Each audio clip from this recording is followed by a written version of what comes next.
इसमें एक बहुत अच्छी कहानी है सुभद्रांगी, जिसको धर्मा के नाम से भी जाना जाता है। और सुभद्रांगी, इसको आप धर्मा कहें, ये है एक ब्राह्मण की पुत्री हैं ये। और घने जंगल में ये ब्राह्मण निवास करते थे। तो वहां पर एक बार बिंदुसार को शत्रुओं ने घायल कर दिया, तो वहां नदी के किनारे पर उस ब्राह्मण को मिली और सुभद्रांगी ने इनको लेप लगाकर इनको व्यवस्थित किया था, बिंदुसार को। और फिर वहीं पर वो रहे थे विराम अवस्था में। लगभग 6 महीने तक पाटलिपुत्र में कोहराम मचा हुआ था कि बिंदुसार कहाँ है कहाँ नहीं है।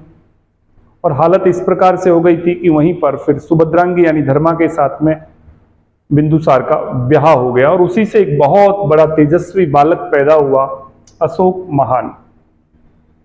अशोक महान की जो पत्नी है, उनमें मैं पहली पत्नी देवी की बात करूं, दूसरी पत्नी कौरुवाकी, ये अशोक की पत्नियां हैं। एक तीसरी पत्नी है पद्मावती, और पद्मावती से एक बहुत सुंदर बालक पैदा हुआ। आप इतिहास में इसकी सुंदरता के विषय में जब पढ़ेंगे, उसका नाम है कुणाल। और कई बार ऐसा होता है ना कि किसी की खूबसूरती किसी की मौत का कारण भी बन जाता है। और अशोक की जो चौथी पत्नी है, उसका नाम है साथियों तिष्यरक्षा।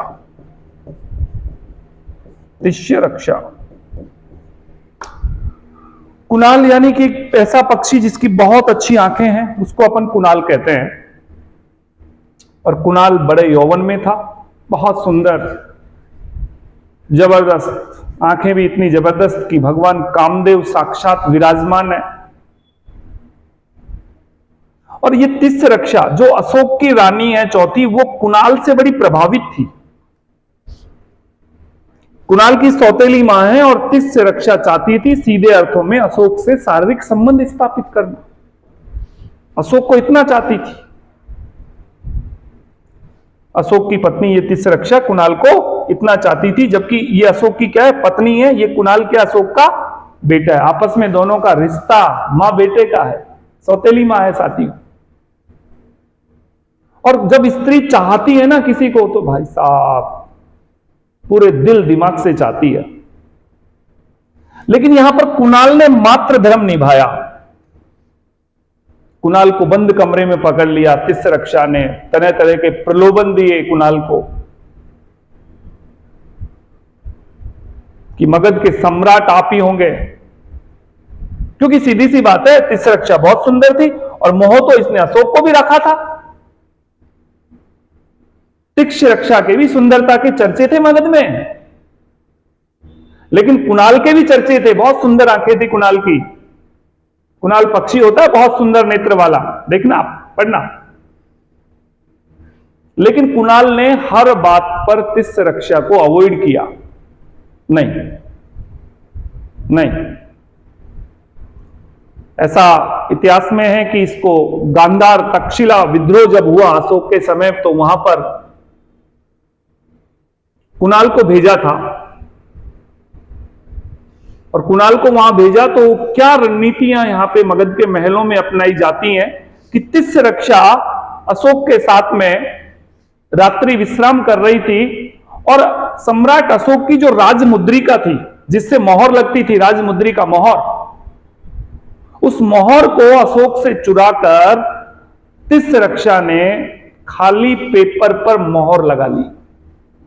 पढ़ना होता था पहले, मोहर लगा ली और बाद में उस पेपर पर लिख दिया कि गांधार में कुणाल की आंखें फुड़वा दी जाएं।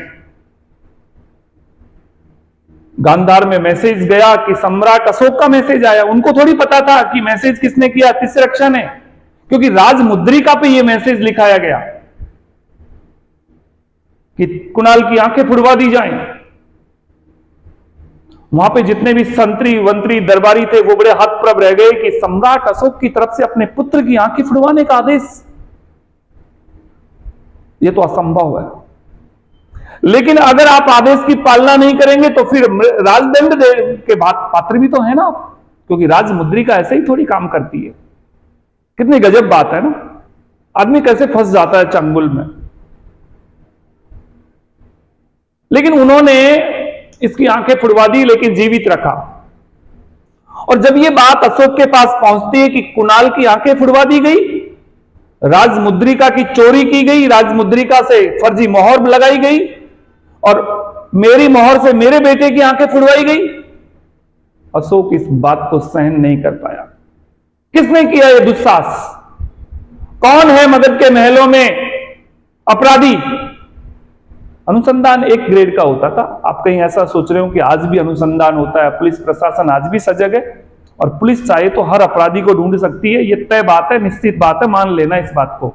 अगर पुलिस ने ठान लिया तो दुनिया का कोई अपराधी बच नहीं सकता, कितना ही संगीन अपराध हो। पर जहां पुलिस साइलेंट हो जाती है, राजनीति आ जाती है, दबाव आ जाते हैं, प्रेशर आ जाते हैं, क्या सोचते हो मगध के अनुसंधानकर्ताओं को पता नहीं लगेगा कि ये मुद्रिका किसने चुराई है? मुद्रिका, अशोक महान की मुद्रिका, पत्नियों के अलावा, दरबारियों के अलावा कौन चुरा सकता है? संदेह कहां है? आसपास। संदेह का घेरा प्रबल हुआ और संदेह में तिस रक्षा लपेटे में आ गई अनुसंधान के तहत। और तिस रक्षा को अशोक ने क्या किया, क्या कह सकते हैं आप? क्या किया होगा? चलो आप बताओ, कौन बताएगा आप में से? क्या किया होगा तिस रक्षा का अशोक ने? तिस रक्षा को जीवित जलवा दिया।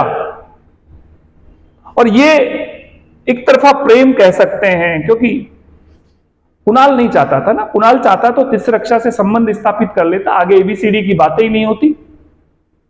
लेकिन कुणाल नहीं चाहता था इस बात को। कुणाल अपनी जगह बहुत श्रेष्ठतम बालक मैं कहूंगा, उसने आंखें फुड़वाना ही स्वीकार कर लिया। उसको नहीं पता था मेरे पीठ पीछे इतनी बड़ी साजिशें होंगी, मेरी सौतेली मां तिस रक्षा मेरे को मारने के लिए तैयार रहेगी। कितनी बड़ी बात है। तो व्यक्ति जिससे प्रेम करता है ना, उससे नफरत भी बहुत जबरदस्त करता है। आपको पता है तिस रक्षा ने कितना बड़ा प्रेम किया है कुणाल के साथ में। अपने आप को सशरीर सौंपने के लिए तैयार हो गई तिस रक्षा। लेकिन मरवाने में किसकी भूमिका? तिस रक्षा की भूमिका। ठीक है।